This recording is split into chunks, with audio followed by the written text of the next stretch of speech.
السلام عليكم ورحمة الله أحبتي في الله. نتمنى يلقاكم فيديو ديال ثاني موعد أسبوعي بأحسن الظروف والأحوال كالعادة. أول فيديو اللي غادي يكون مقسم لجزئين كيف ما وعدتكم. الجزء الأول مخصص لموضوع اليوم بالضبط، والجزء الثاني أو يعني الجزء الأخير من الفيديو غادي يكون مخصص للإجابة عن سؤال من أسئلتكم اللي كتطرحوهم عليا في التعاليق ديال القناة. إذن نبداو على بركة الله. لاحظت مؤخرا من خلال الفيديوهات الأكثر مشاهدة على اليوتيوب ولا حتى من خلال طلبات الناس اللي كيجيو عندي الباراتورماسي على أن لا طوندونس هاد الأيام هي صراف جميع منتجاتها، فكنت خصصت فيديو لهاد لاكام لكن باختصار. لهذا قررت أنني نتكلم لكم على هاد التشكيلة كل منتوج على حدة، وغادي نبدا لكم بصراف لا كريم هيدراتونت. بحكم أني شخصيا جربت هاد الكريمة، فسبق وقلت بأن صراف هي منتوج كتسوق شركة لوريال، نفس الشركة اللي كتسوق فيشي ولا روش بوزي. الفرق هو أن هاد لاكام ماشي أباز دو ديرمال بحال فيشي ولا روش بوزي، لكن الجديد اللي جات به هو أن أحد أهم مكوناتها هما لي 3 سيراميد، وهاد لي 3 سيراميد كيتعتبروا من المكونات الأساسية للجلد ديالنا. فصراف تركيبتها قريبة جدا من التركيبة للجلد ديالنا. هذه المسألة كتخلي من المنتوج صديق للبشرة بحيث كتعرف عليه البشرة بسرعة، وكذلك فهي كتعوض لنا داك النقص اللي كيكون حاصل في هاد لي 3 سيراميد إلا كان عندنا ديجا نقص في الجلد ديالنا. كذلك من أهم مكوناتها لاسيد هيالورونيك.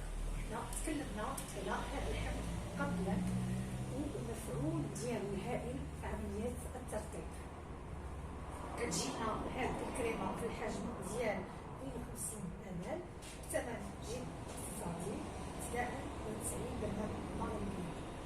كذلك فهي فيها نوعين، كريمة بنسبة حماية SPF 30 ونفس الثمن ديال الكريمة اللي هي ما فيهاش نسبة حماية، بحيث كنقدروا نستعملوا صراف ككريم مرطب نهاري بدون وضع واقي شمسي بطبيعة الحال في فصل الخريف والشتاء، وكنزيدوا واقي شمسي مع صراف فصل الربيع والصيف. كذلك فهذا صراف بدون واقي شمسي، فقلت بأن عندها نفس الثمن ديال الصراف اللي بالSPF 30، وبجوج فيهم عندهم نفس المفعول، غير الاخرى زيد فيها ديك النسبه ديال الحمايه. كتجينا كذلك بدون رائحه، كذلك فهي نون كومودوجين، يعني ما كتلصقش لينا في البشره ديالنا، بالعكس فالبشره كتشربها بواحد السرعه واحد السهوله عاليه. فيها لاكام صراف النوع الازرق والنوع الاخضر، واكيد غادي ندير لكم فيديوهات باش تعرفوا الفرق ما بين النوعين واش كيصلح كل منتوج. غادي نجيو لأهم حاجة، فشكون الناس اللي يقدروا يستعملوا صراف كريم هيدراتونت؟ فمكتوب في العلبة بأنها صالحة بو نورمال أساش، البشرة عادية إلى جافة. تقريبا هذه هي البشرة اللي عندي أنا في فصل الخريف والشتاء، وعندي مختلطة في فصل الصيف ولكن ماشي بزاف، يعني متتجددش ليا بزاف من لازم طيب. لكن رغم ذلك فصراف للأسف ما عجبتنيش، وخا هاد الضجة اللي خلقها كانت كبيرة على هاد المنتوج، فراه ما عجبتنيش شخصيا. علاش؟ لأنني أنا كنحس فاش كنحط صراف بحال ما كنديرش كريم مرطب، يعني كنحس بالبشرة ديالي يعني مازال عطشانة، مازال خاصها ترطب أكثر وأكثر. بعبارة أوضح، فالناس اللي عندهم بشرة جافة ما صالحاش ليهم صراف بتاتا. وهنا انا غادي نوريكم لا تكستور ديالها، حيت كتجي لا تكستور شويه فلويد. هانتوما كتشوفوا انا غنوريكم، فشوفوا هنايا فهي فلويد خفيفه بزاف، عاد ما عقداش، وانا دهنتها دابا هنايا، فشوفوا كيفاش كتجي خفيفه بزاف. عاد يعني الناس اللي عندهم بشره جافه، ها هو لو تيوب ديالي اللي كنستعمل. فانا مازال ما كملتوش حيت كنديرها مره وصافي، غير باش نكمل لو تيوب حيت ما ارتحيتش فيها. فكي قلت لكم الناس اللي عندهم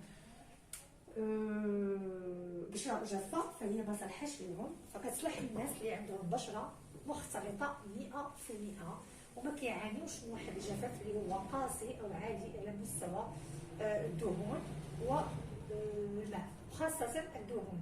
الا ما عندكمش واحد الجفاف او نقص في الدهون، ف الا عندكم نقص في الدهون في البشره ديالكم فصراحه ما غاديش تصلح لكم. بالعكس الا كان عندكم نقص في الماء فهي صالحه لكم مزيان وبزاف. عاد يعني الناس اللي عندهم بشره مختلطه 100% فصالحه لهم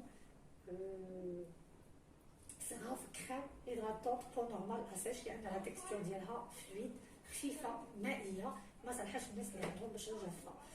وفي نفس الوقت فهي ما صالحاش الناس اللي عندهم بشره دهنيه في 100%، لانها غادي ترطب لهم مزيان وغادي تزيد توسع لهم المسام. يعني واخا هي فلويد ولكن راها ما صالحاش الناس اللي عندهم بشره دهنيه في 100% وعندهم فائض في الدهون. كان من الضروري انني نوضح هذه المساله حيث الاشهار عنده واحد الدور خيالي في الترويج للمنتجات، وانا كما عودتكم دائما الصراحه، لهذا كان ضروري انني نوضح هذه المساله ونصحح المعلومه ديال ان صغار راها صالحه للبشره الجافه. يعني بلا ما تضيعوا الفلوس ديالكم الا كانت عندكم بشره جافه، فما تضيعوش الفلوس ديالكم وتاخذوا صغار، لانها ما غاديش تشبع لكم البشره ديالكم بالدهون، ما غاديش تعطيكم داك الترطيب الكافي نهائيا. فهي صالحه للناس اللي عندهم دي بو ديزيدراتي، يعني عندهم خصاص ونقص على مستوى الماء وليس على مستوى الدهون. سالينا الجزء الاول من الفيديو وسالينا الحديث ديالنا على صراف، وغادي ندوزو دابا الشق الثاني والاخير اللي فيه الجواب على سؤال احد المتتبعين الاوفياء للقناه. خليكم معنا، ما تمشيو حتى شي بلاصه، حنا راجعين لكم.